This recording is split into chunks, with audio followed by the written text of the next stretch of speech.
तुम्हाला माहिती आहे ॲक्च्युली हे जग कोण चालवत आहे? या जगाची ॲक्च्युअल इकॉनॉमी कोण चालवत आहे? जगातली सगळ्यात पॉवरफुल इकॉनॉमी असलेले देश नाही. मग पॉवरफुल पॉलिटिशियन्स नाही. ह्या जगाची वर्ल्ड ऑर्डर सांभाळतात आहेत प्रामुख्याने 4 पॉवर ग्रुप्स. कुठचे पॉवर ग्रुप्स? एक फायनान्शियल ग्लोबलिस्ट किंवा ट्रान्झॅक्शनल कॅपिटल, 2 बँक आणि सेंट्रल बँक, 3 सॉरेन्स आणि 4 टेक्नॉलॉजिस्ट किंवा टेक्नोक्रॅट्स. आणि या सगळ्यांना सपोर्ट करणारी मिलिटरी इंडस्ट्री. सध्या आपण जे जगभरात पाहतोय ना, त्याला एंड ऑफ ग्लोबलायझेशन असं म्हटलं होतं. End of globalisation. ग्लोबलायझेशन ज्याचं आपण एवढं कौतुक करत होतो, तेच आता पश्चिम देशासाठी आणि अमेरिकेसाठी अपयशी ठरलं आहे. का? कारण जग खूप बदललं आहे. वर्ल्ड वॉर 2 नंतर जगाने एक ॲग्रीमेंट केलं की नवीन वर्ल्ड ऑर्डर कसा असावा.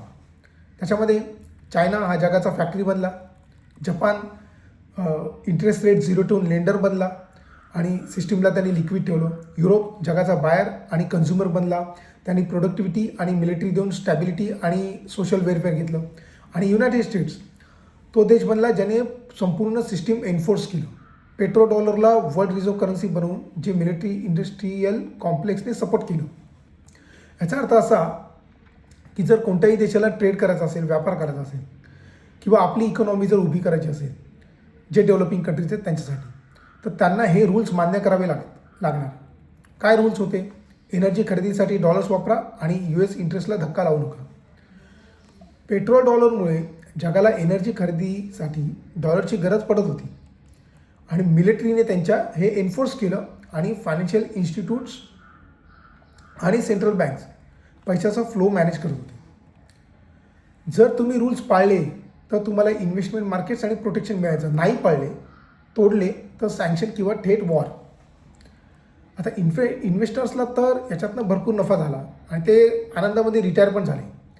पण याची डाऊनसाईड अशी होती की ही सिस्टीम चालू ठेवण्यासाठी तुम्हाला फक्त एक वॉर पुरेसा नव्हता, तर फॉरेवर वॉर लागायचा. आणि हे जगासाठी वाईट आहे. मी पुन्हा सांगतो तुम्हाला, ह्यांना एक वॉर नको आहे ही सिस्टीम चालवण्यासाठी. जर ही सिस्टीम चालवायची असेल तर त्यांना सततचं वॉर लागणार, तेव्हाच ही सिस्टीम जी आता जगामध्ये चालू आहे, जी मी आता वरती तुम्हाला सांगितली, ती चालू राहील. अदरवाईज नाही. पण जगासाठी हे फॉरेवर वॉर चांगलं आहे का? तर नाही, वाईट आहे.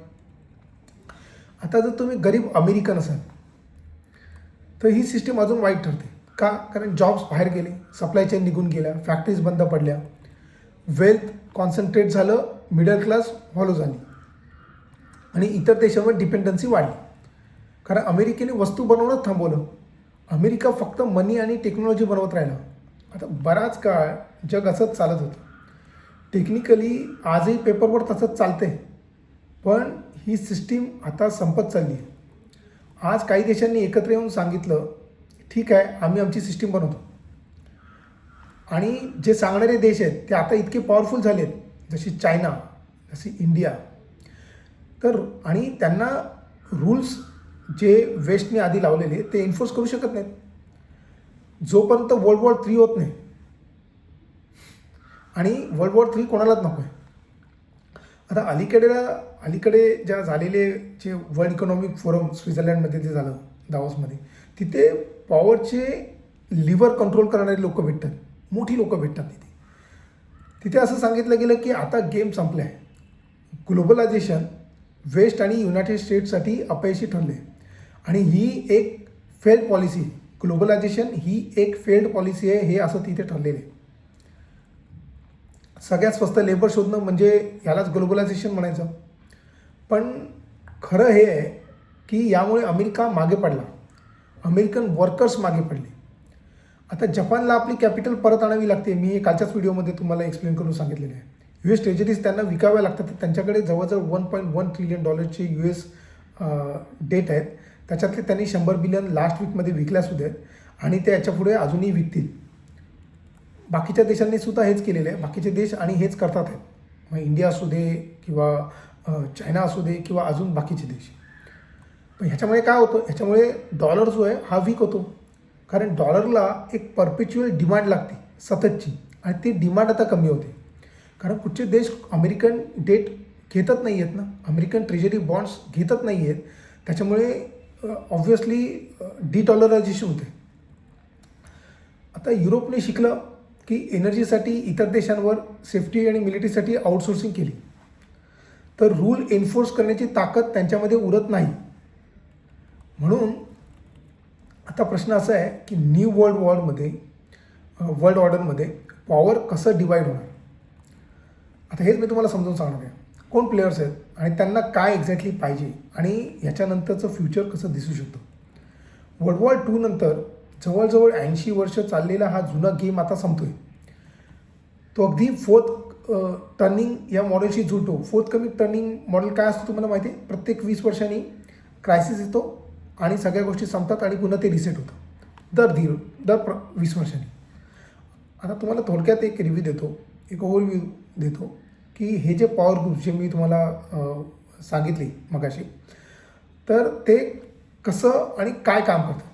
आता फायनान्शियल ग्लोबलिस्ट किंवा ट्रान्झिशनल कॅपिटल हे त्यातल्या त्यात सगळ्यात वर आहेत. हे असेट मॅनेजर्स आहेत. हे लोक म्हणजे जगाचे असेट्स हे लोक मॅनेज करतात, जगाचे कॅपिटल हे लोक मॅनेज करतात आणि हे ॲक्च्युली अपेक्स प्रेडिटर आहेत. त्याच्यामध्ये सगळ्यात मोठी नावं जर तुम्हाला सांगायची झाली तर BlackRock, वॅनगार्ड, स्टेट स्ट्रीट हे मिळून जवळजवळ मी तुम्हाला सांगतो कमीत कमी $150 ट्रिलियन व्यवहार करतात आणि ट्रिलियन्स ऑफ डॉलर्स हे मॅनेज करतात. आता त्यांना हा जग कसा हवा आहे, जिथे मनी कुठेही कधीही अडथळ्याशिवाय मूव्ह करू शकतो, असं त्यांना ते जग हवं आहे. तो पैसा ॲक्च्युली मुळात त्यांचा नसतो, तो असतो त्यांच्या क्लायंटचा. क्लायंट्स त्यांच्याकडे ते पैसे गुंतवत असतात, पण त्या पैशामुळे त्यांना एक सुपर पॉवर तर मिळते. ती सुपर पॉवर म्हणजे जगभरातील कंपन्या त्यांच्या कंट्रोलमध्ये येतात. याचा अर्थ असा की तुमचा पैसा फंडमध्ये असतो, पण त्याचे डिसिजन कोण घेतात, असेट मॅनेजर घेतो. म्हणजे पैसा तुमचा आहे, पण तुमच्या पैशाचे डिसिजन्स तर कुठे गुंतवायचा, त्याचं काय करायचं, ह्याचे सगळे डिसिजन्स कोण घेत असतं, तर असेट मॅनेजर घेत असतो. ह्या ज्या कंपन्या मी तुम्हाला वरती सांगितल्या आहेत, BlackRock आणि या सगळ्या, तर ह्या ॲक्च्युली असेट मॅनेजरच आहेत. एवढा पैसा आहे त्यांच्याकडे. 2025 इंडेक्स इक्विटीपैकी फक्त 11% वोटिंग प्रत्यक्ष इन्व्हेस्टरनी केलेलं. म्हणजे आपण जो गुंतवलेला पैसा आहे त्याच्यासाठी डिसिजन कोण घेणार, तर असेट मॅनेजर घेणार. म्हणजे BlackRock घेणार किंवा हे वरचे जे मी तुम्हाला नमूद केले ते सगळे घेणार. टोटल ज्या वेळेला वोटिंग झालं ते फक्त 11% वोटिंग फक्त ॲक्च्युली इन्व्हेस्टर्सनी केलेलं, बाकी सगळं ह्या असेट मॅनेजर्सनी केलेलं, म्हणजे BlackRockने वगैरे. स्वतः तुमचा पैसा, पब्लिकचा पैसा, पण त्याचे डिसिजन्स कोणी घेतले, ते या लोकांनी घेतली. म्हणजे असेट मॅनेजर्स हे पैसा ओन नाही करत, पण ते कुठे जातील ते चॅनल करतात आणि त्याचे डायरेक्शन ते ठरवतात.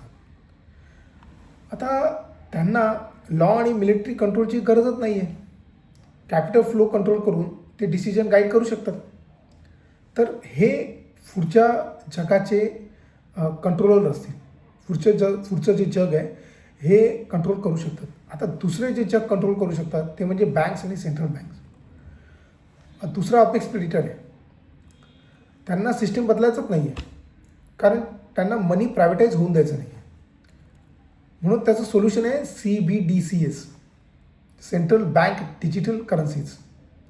कारण त्यांना माहिती आहे की कॅश आता गायब होते, सगळीकडे पैशाचं महत्त्व कमी होते आणि असेटचं महत्त्व वाढते, गोल्डचं महत्त्व वाढते, सिल्वरचं महत्त्व वाढते.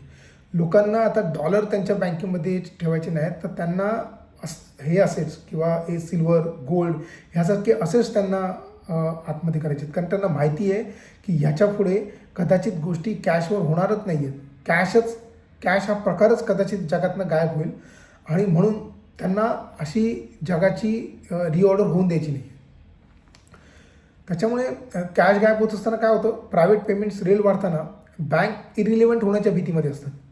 त्याच्यामुळे त्यांना काही बदलायचं नाही आहे. आणि समजा जर बदलायचं असेल तर हे सगळ्यात पहिले त्याच्यामध्ये रोल निभावणार हे दुसरे जे मी तुम्हाला आता सांगितलं, बँक्स आणि तिसरे जे आहेत ते सॉव्हरेन्स. हे कोण आहेत, हे आहेत न्यूक्लिअर पॉवर असलेल्या देशांची नीती. त्यांना ग्लोबलायझेशन नकोच आहे, त्यांना पहिल्यापासून नको होतं आणि त्यांना आतासुद्धा नको आहे.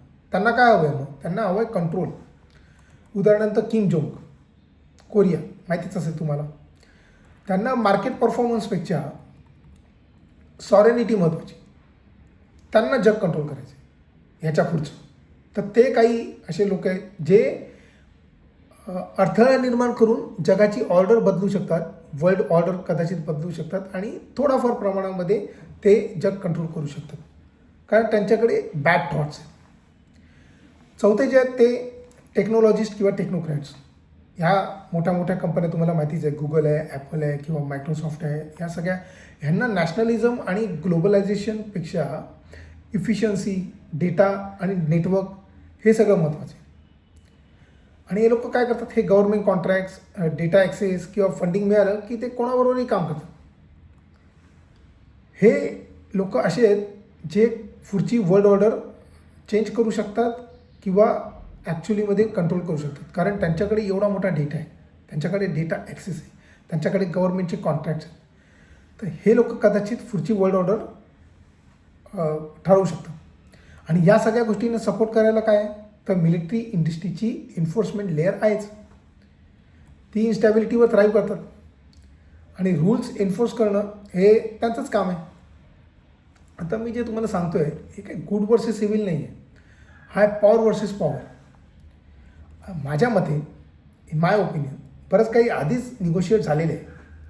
आपण फक्त पाहतोय ते पॉलिटिकल थिएटर आहे. अल्गोरिदम आपल्याला एंगेज ठेवतात, पण बिग पिक्चर ऑलरेडी ठरलेली आहे. कुठे स्वित्झर्लंडमध्ये दावोसमध्ये ज्यावेळेला मोठे मोठे फायनान्शियल लीडर्स तिथे भेटतात आणि पुढची दिशा ठरवतात, हे तिथेच ऑलरेडी ठरलेलं आहे कदाचित.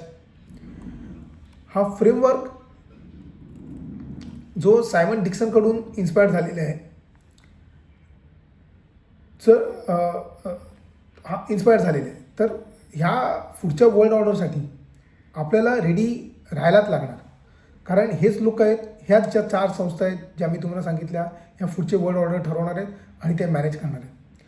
आता तुम्हाला जर हे आवडलं असेल, हा समजाचा पूर्ण विषय आवडला असेल, तर तुम्ही हा यूट्यूब चॅनल सबस्क्राईब करा आणि तुमचे थॉट्स ह्याच्यावर जरूर सांगा, लाईक करा आणि पुन्हा भेटूया. Thank you so much. बाय.